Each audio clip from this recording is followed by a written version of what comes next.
A gente fala que quando o empreendedor ele abre o seu negócio, ele fica tão focado no operacional que ele esquece da parte administrativa e isso acaba complicando e muitas vezes o seu negócio ele afunda por conta da falta de administração porque você está tão focado no operacional. E é super importante, assim, às vezes as pessoas não dão tanta importância para a nota fiscal.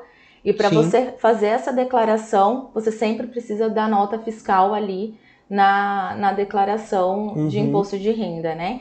E às vezes, ele fazendo ali sua declaração, você tem até o imposto a restituir, né? Que é também o que você recolhe depois, né? Cai na tua conta.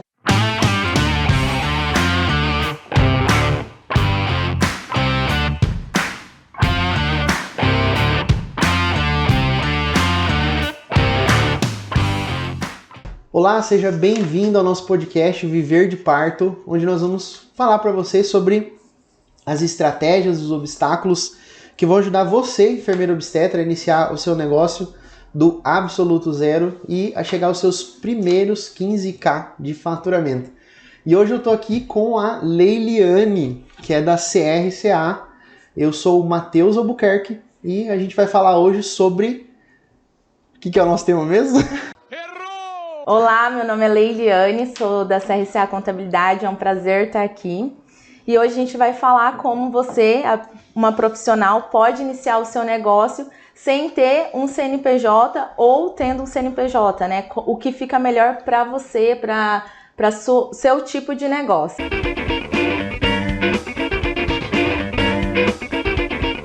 É isso daí, e só para falar uma curiosidade para vocês, a Leiliane, né, da empresa CRCA, ela é a nossa contadora aqui da Liorá.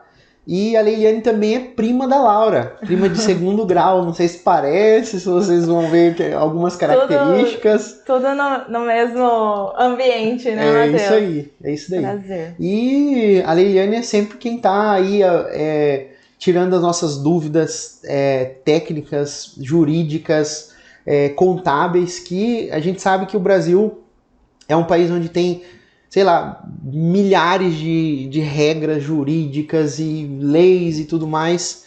E contábeis, então, são quase que inimagináveis, né? Então é muito difícil a gente saber tudo ou estar inteirado de tudo em todos os momentos, né, da nossa constituição enquanto uma empresa, né? E para isso a gente tem esses profissionais que são altamente qualificados, que são os contadores, né? Então fala um pouquinho sobre a sua formação, você é contadora, advogada? Eu sou contadora, eu formei em 2015, tenho MBA em Gestão Financeira, Auditoria e Controladoria. E tô aí, hoje eu sou herdeira, né, do escritório, meu pai que é o CEO lá, o fundador, e aprendo diariamente, porque a legislação ela muda constantemente, então a gente está ali sempre estudando para estar por dentro de tudo. Bacana, legal. Então vamos lá. Liliane, eu acho que muitas enfermeiras obstetras... Aliás, antes eu falar uma coisa interessante, né? Muitas enfermeiras, na verdade, elas estudam, né? Elas têm esse primeiro contato com o mundo, vamos dizer assim, do trabalho relacionado à enfermagem, relacionado a hospitais, ao cuidado, né? E muito pouco se fala sobre empreendedorismo. Ou eu diria até mesmo que quase nada, zero, né? Pelo pouco de contato que eu tive, acompanhamento da Laura durante esse tempo de faculdade e as meninas que a gente tem o contato, que são as prestadoras de serviço, realmente é zero. Falar sobre empreendedorismo, falar sobre questões tributárias, falar sobre prestação de serviço, serviço autônomo é quase zero, né? Então, uma das nossas missões, da nossa missão aqui com esse podcast é trazer esse mundo do empreendedorismo para a enfermeira obstetra, né? Porque muitas vezes elas atuam de maneira autônoma, muitas vezes elas abrem empresas de prestação de serviço nessa área e elas é como se fosse como é que fala aquelas arenas, né, de gladiadores, é como se pegasse a enfermeira e jogasse lá no meio dos leões e ela fica assim, perdida, né, e não sabe o que fazer. Então, uma das temáticas desse nosso podcast é introduzir elas nesse mundo do empreendedorismo. E por isso foi que eu te chamei aqui para a gente tirar algumas dúvidas, que talvez seja algumas coisas técnicas que as enfermeiras não vão saber, né? Não tem esse contato, não tem esse primeiro contato. E a gente quer tirar algumas dúvidas assim. Então, hoje, a enfermeira obstetra quer começar os seus atendimentos. Como é que ela poderia estar dentro da lei, né, sem cometer nenhuma transgressão, vamos dizer assim, jurídica ou contábil, né? O que ela deve fazer? Como que ela deve começar? O que você orientaria que seriam assim os primeiros passos que a enfermeira obstetra poderia estar iniciando? Então, Matheus, que nem você falou, é bem complicado mesmo. A gente fala que quando o empreendedor ele abre o seu negócio, ele fica tão focado no operacional que ele esquece da parte administrativa e isso acaba complicando e muitas vezes o seu negócio ele afunda por conta da falta de administração porque você está tão focado no operacional. Uhum. Então, o interessante mesmo é qualquer profissional abrir o seu negócio, a enfermeira for abrir o seu negócio, independente se eu vou ter um CNPJ ou não, é procurar um profissional da contabilidade, né, um contador. Uhum. Porque você tendo uma conversa ali com ele, geralmente eu falo por nós, não tem custo nenhum. Você tem uma conversa, um bate-papo, ali esclarecer Sim. como que tá a sua situação, como que você, né, tá iniciando o seu negócio, qual que é o valor do seu rendimento. Às vezes as pessoas têm receio de falar o total do rendimento dela, mas essa conversa tem que ser bem esclarecedor mesmo com o contador. Sim. O que você quer, se você quer fazer um recolhimento para aposentadoria, tudo isso você tem que ali, né, falar, conversar com ele para ele poder te orientar o que é melhor. Porque muitas vezes você não precisa abrir um CNPJ de imediato, porque a sua renda ainda é baixa. Então você consegue ali manter o início como um autônomo, mas isso não impede você de ter recolher imposto, de ter as suas obrigações, porque mesmo como autônomo, você precisa recolher um imposto mensal, você precisa informar anualmente na sua declaração de imposto de renda. Então, você tem que ter esse cuidado, mesmo sendo autônomo e CNPJ. Então, ambos você precisa procurar um profissional para alinhar isso. Entendi.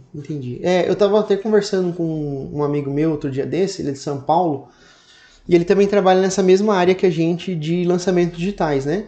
E aí ele tava conversando com ele e tal, porque a gente tinha feito umas parcerias, né? E aí a gente trabalha com a Hotmart, então a Hotmart trabalha com a parte de comissionamento também de vendas, né? Como a gente fez esse trabalho em conjunto, só que a parte da emissão da nota seria só nossa, porque quem era um produtor éramos nós, né? Então eu falei, a gente combinou lá a questão de porcentagem, de comissionamento, e eu falei, e a parte da nota fiscal a gente faz na mesma proporção. Aí, ok, beleza, combinamos. Aí ele tava tirando algumas dúvidas, falou, mas e aí, Matheus, como é que você faz e tal? Você é ME, você é... enfim.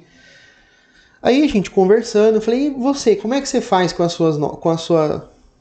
seus produtos? Como é que você emite nota? Ele falou, não, eu sou MEI, então eu acabo que eu não emito nota. Eu falei assim, bom, mas muitas vezes um lançamento digital ele dá até mais do que um faturamento ou vamos por 2 lançamentos juntos dão mais do que o teto do faturamento de um MEI, né? Aí ele falou, não, mas por enquanto pra mim tá melhor assim, eu acho que ainda não vou bater o faturamento. Aí eu falei, cara, mas só que se você parar pra pensar, você vai colocar na ponta da caneta, você vai pagar lá, sei lá, 10, 12, não sei se é por estado ou por cidade, às vezes 15% de IR, né? Então, como é que é isso daí? A pessoa sendo autônoma ou ela sendo MEI, como é que essa questão, ela faz a declaração anual, ela faz por faturamento, por nota, como é que funciona isso? Então, o autônomo, ele recolhe mensalmente. Se você fatura ali, tem um rendimento acima de R$ 1.903,99 mensal, você já tem que fazer o recolhimento, que fala carnê-leão, que é mensalmente. Então, você vai no contador, o contador faz essa base de cálculo, porque tem toda uma memória de cálculo, não é simples, só a alíquota versus Entendi. o valor. Ele tem uma base de cálculo e aí você gera esse DARF na Receita Federal e o contador te envia. Certo. Então, se você fatura acima desse valor, você já tem que fazer um recolhimento do IR mensalmente. E aí você tem que guardar esse Isso comprovante. daria, desculpa te cortar, mas isso daria quantos por cento, mais ou menos, Ele da vai projeção? variando conforme o rendimento. Ah, Quanto maior o rendimento, a alíquota vai mudando e aí tem as deduções. certo. Então, varia bastante a diferença de valores. Isso varia também de cidade para cidade, de estado para estado ou não? Não, isso é né? federal. Ah, tá. Vai Ok. no Brasil inteiro. E aí, o que acontece? Você tem que guardar todas as suas despesas. Então, se eu comprei luvas, máscaras, algum aparelho para utilizar, eu guardo todos os comprovantes, notas fiscais. Recibo, ele não é válido por imposto de renda, né? Então, eu guardo todos esses documentos. E aí, no final do ano, que na verdade no ano seguinte, né? O contador ele faz todos os lançamentos no seu imposto de renda, de suas despesas ali, que você utilizou como autônomo, e também dos lançamentos dos comprovantes de recolhimento do IR. Ah, olha que interessante, pessoal. Então, fazer esse registro é fundamental. Vamos supor que você não fosse fazer como autônomo, o registro já é fundamental, porque você precisa ter a gente fez um dos últimos podcasts foi sobre gestão financeira, né? Exatamente. Então a gente falou a necessidade de você fazer os seus lançamentos de entradas, saídas, o que são os seus custos fixos, os custos variáveis, né? Então, se não fosse para a declaração do imposto de renda, já era importante. Já então, é importante. se você é autônomo, é mais importante ainda, né? Isso. Não sei se é um superlativo, né? Um pleonasmo. E é super importante, assim, às vezes as pessoas não dão tanta importância para a nota fiscal. E para você fazer essa declaração, você sempre precisa da nota fiscal ali na declaração de imposto de renda, né? E às vezes, ele fazendo ali sua declaração, você tem até o imposto a restituir, né? Que é também o que você recolhe depois, né? Cai na tua conta. Então, é super interessante você ter todo esse controle dentro da sua declaração, dentro da sua empresa, mesmo sendo autônomo, né? Porque tem essas obrigações, sim. Vamos supor, se seu paciente declarou no imposto de renda dele que ele teve uma despesa com você e você não declarou no seu imposto o seu rendimento, a sua receita, aí já cai no leão que fala, né, que é a Malha Filha, né, que é da Receita Federal. Então tem que ter muito cuidado com isso. E aí você provavelmente você vai ser notificado, vai pagar alguma multa também por não ter declarado, né? Então, às vezes as pessoas querem se esquivar de muitas coisas e pode acabar piorando, né? Pagando muito mais do que deve, né? Sim. Bacana. Então vamos lá. E o momento que ela percebeu que aquilo se tornou algo que vai além do serviço autônomo, né? É um momento que talvez ela pense assim, não, agora eu acredito que isso vai ser o meu core business, né? A minha principal atividade, né? Ela vai ter que procurar um contador também para abrir uma empresa. E aí, quais são os cuidados que ela precisa tomar? O que ela precisa estar atenta ao momento de abrir? Se ela vai ter sócio, se não vai ter, como é que vai ser o contrato social, o enquadramento tributário? Se você puder falar um pouquinho com relação a isso diretamente ligado ao CNPJ. Então, o interessante de você ter um CNPJ é que dá mais credibilidade, né, para aquilo que você está fazendo, para a tua empresa. Você tem uma marca, você tem um registro, você tem uma conta bancária diferente, porque é super interessante você ter ali a conta bancária pessoa jurídica e pessoa física, até para ter as despesas, as receitas separadas. Exatamente. E aí você sempre identifica, né, começa pela identificação, o contador sempre pergunta, você vai ter sócio? É sozinho? Como que funciona? Porque existe vários tipos de natureza jurídica, que é a EIRELI, a empresário individual, limitada unipessoal. Então, essas geralmente são as mais simples, né? A gente fala assim, as mais comuns. O que seria cada uma delas, só pra gente ter uma ideia? Então, a empresário individual é quando o titular é somente uma pessoa, né? Não tem sócios, então é somente um.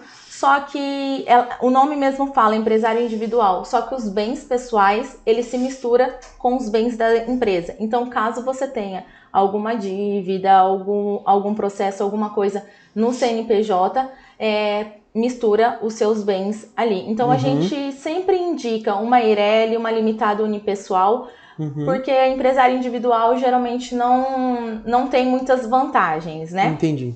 A Eireli é só um sócio também, só um titular, só que ela tem uma exigência, que você tem que entrar com capital social de 100 vezes o salário mínimo vigente.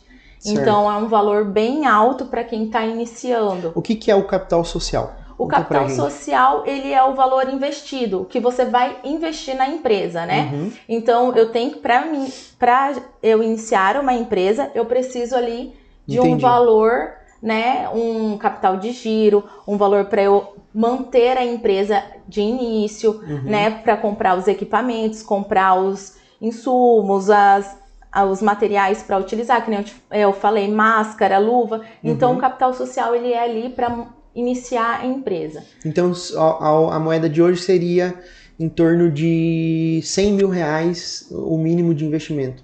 Isso. Dentro do capital social. Isso, numa Eireli, sim. Numa Eireli, Numa Eireli, ela tem essa limitação. E agora, recentemente, foi aprovada a limitada unipessoal, que é a empresa e ele não tem essa restrição. Então, a melhor opção hoje, assim, falando, né, que quem for abrir uma empresa sozinho é a limitada unipessoal, porque ela não tem a exigência do capital social, né, de um capital social mais elevado, e ela pode ser somente o titular, sem quadro societário, e também a qualquer momento, se eu quiser, um sócio entrou, quero incluir um sócio na minha empresa, a qualquer momento você pode fazer uma alteração e incluir o sócio dentro da sua empresa sem problemas. Certo. E a última que você falou era a limitada. A limitada e a SA. Isso. Geralmente a SA já é uma empresa de grande porte. Certo. Isso. E tem um faturamento também relacionado ou não? Isso. Aí o faturamento ele já entra no porte, que é ME e EPP. Né? Tá. Que ele já explica outro porte. Essa parte da limitada, elas já são relacionadas ao quadro societário mesmo. Quadro societário e capital social. Então, a limitada já é quando você... eu tenho 2 sócios, 3, 4 sócios para, né, abrir a empresa, então eu abro uma limitada. E a SA também ela tem uma configuração de você poder emitir... como é que fala? Ações, né? Dentro da empresa. Então, você pode dividir ela em número de ações, etc, né? Isso. Todas os portes, as naturezas jurídicas da empresa, você tem ali as cotas que a gente fala, né? Sim. Então, eu quero entrar com um sócio, e um sócio ele vai ter 20% e eu vou ter 80%. Entendi. Então, o capital social, ele é distribuído conforme a quantidade ali das cotas das ações. Então, tantas responsabilidades, já aproveitando o contrato social, ele vem descrito todas essas informações. Sim. Desde o capital social, o nome, a localização da empresa, o administrador, tudo mais, né? Quem vai administrar a empresa. Esse sócio ele pode abrir a conta bancária, pode pegar empréstimo. Então, todas essas informações, ela vai descrita no contrato social. Certo. Então, lá ele vai autorizando. E com esse contrato social, o CNPJ, após ser protocolado na junta comercial, né, do estado, de sede da empresa, eles podem abrir a conta bancária no banco, né? Ir no banco com os documentos e abrir sua conta jurídica. Bacana. Então, é dessa forma. O ideal é sempre, quando os profissionais vão, né, para abrir a conta...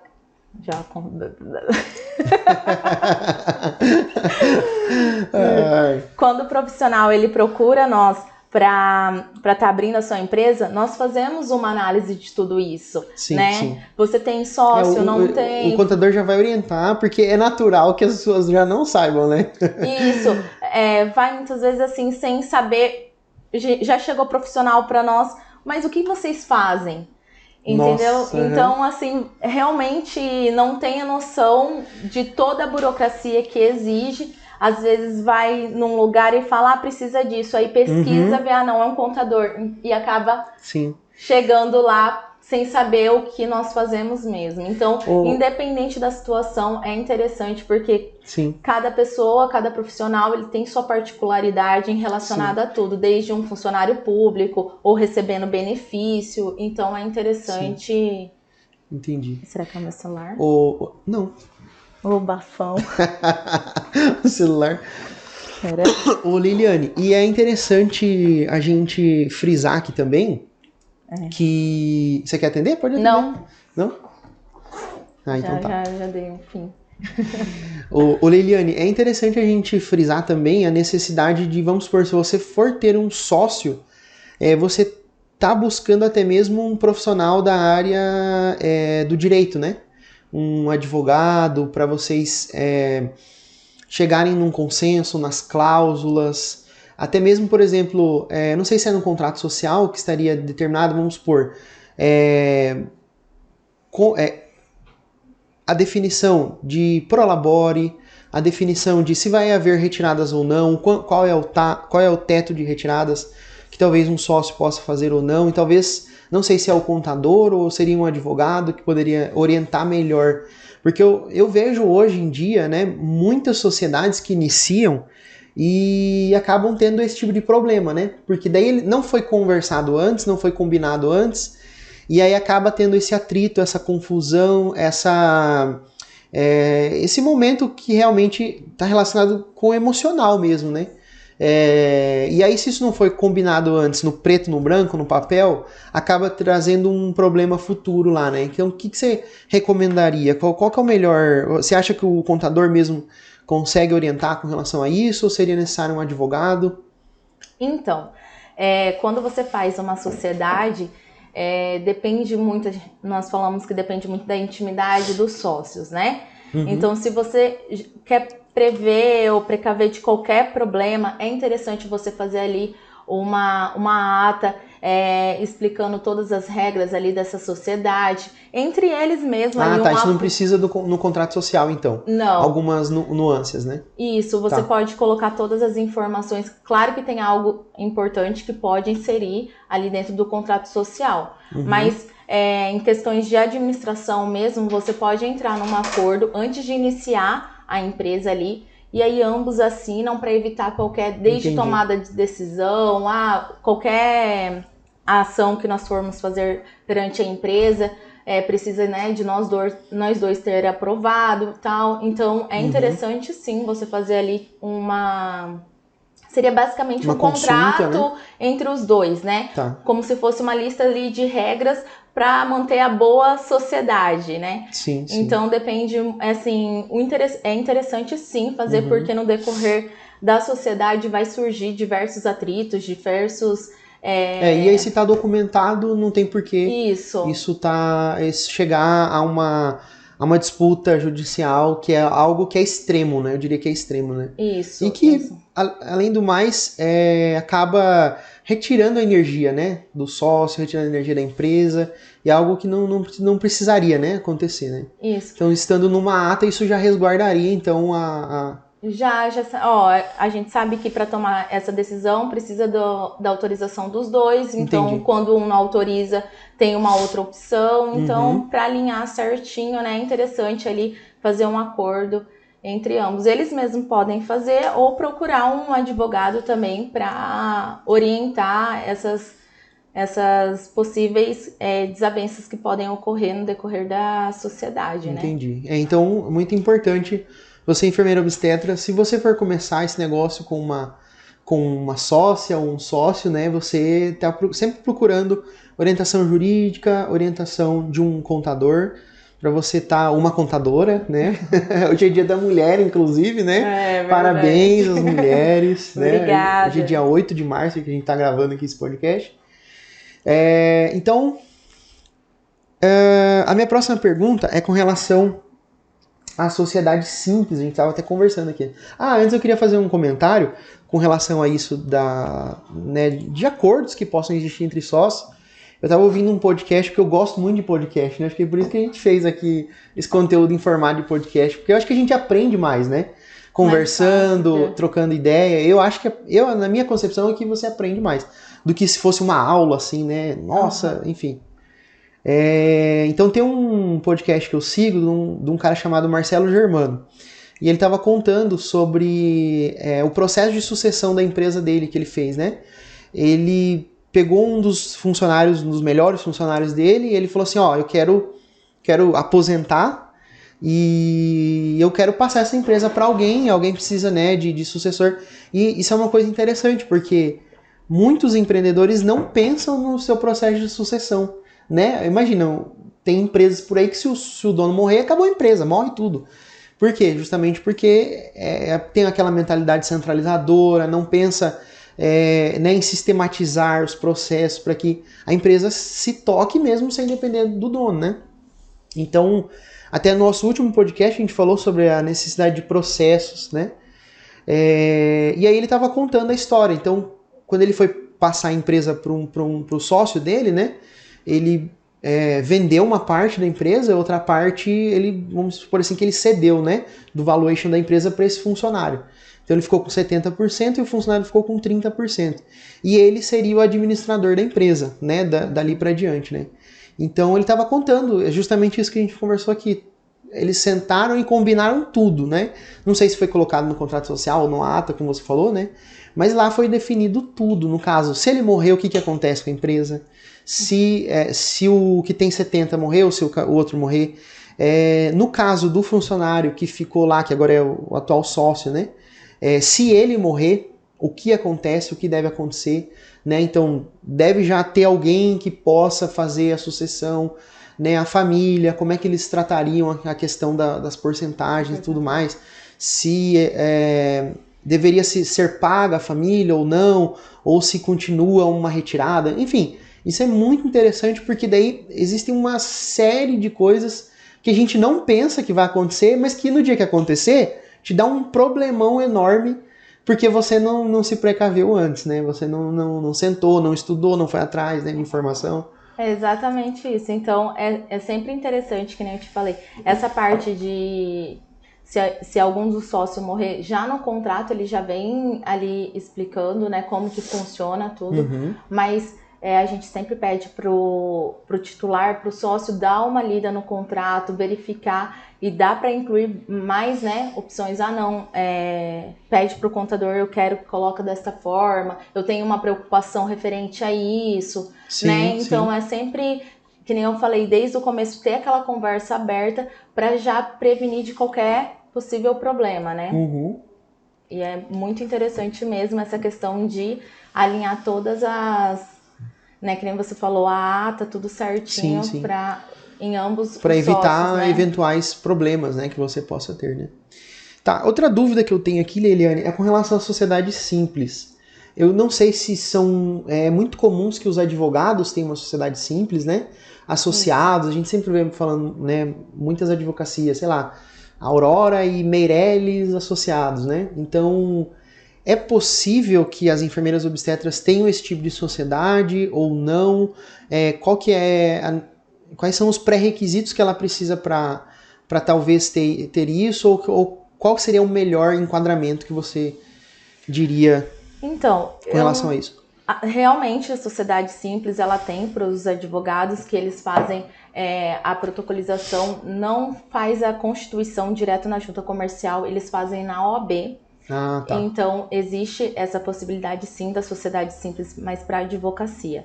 Já para enfermeira, o ideal seria junta comercial, receita, né? Abrir a empresa ali direto, que seria limitada, limitada unipessoal, EIRELI, empresário individual. Essas opções de natureza jurídica, que é o ideal, né? Que é o enquadrado para a enfermeira.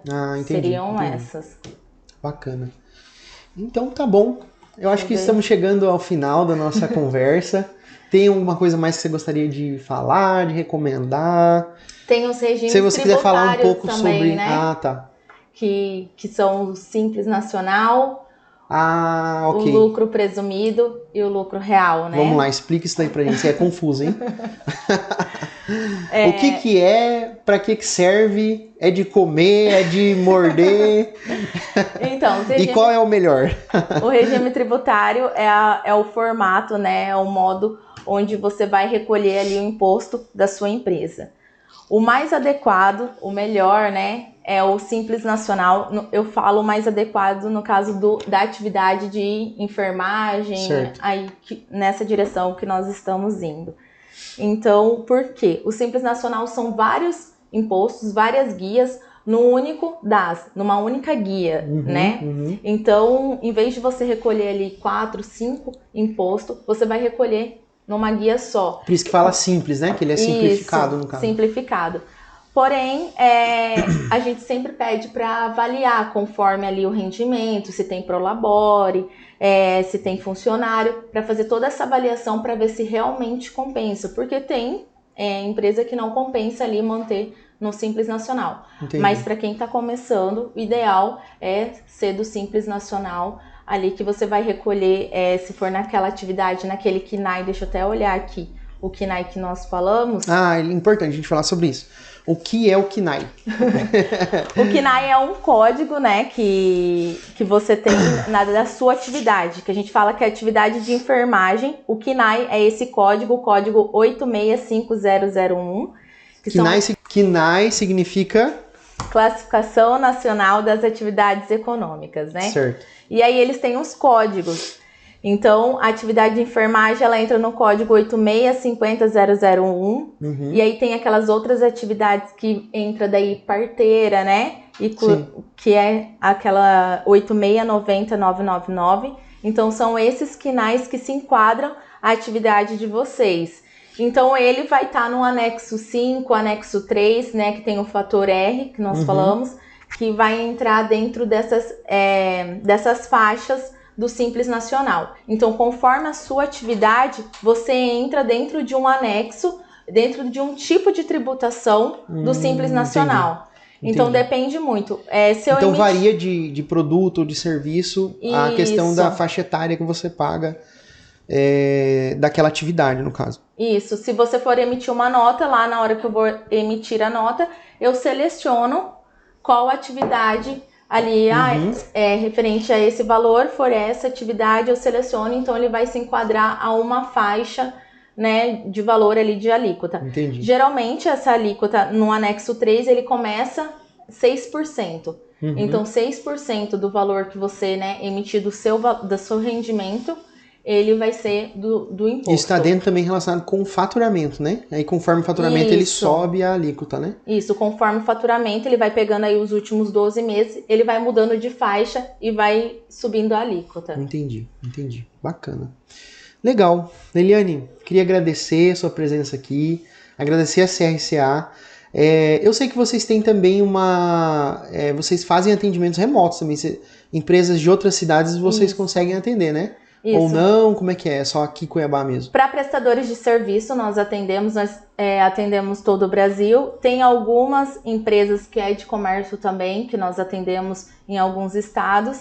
E dentro de Mato Grosso inteiro, nós atendemos também. Então, se você tiver alguma dúvida, pode seguir a gente no Instagram também. Entre em contato. E é interessante, porque a gente fez a abertura da empresa no momento de pandemia, né? Então a gente nem pisou lá na empresa. A gente fez tudo eu falei, deve ser uma oportunidade, né? Porque você não precisa nem ir lá fazer nada, então a pessoa de qualquer lugar do Brasil realmente consegue ter assessoria de vocês também, né? Isso, e aí se você também tiver qualquer dúvida e eu puder te ajudar, você pode mandar lá que eu respondo sem problema. Então é isso daí, muito obrigado, pessoal, e até a próxima. Até!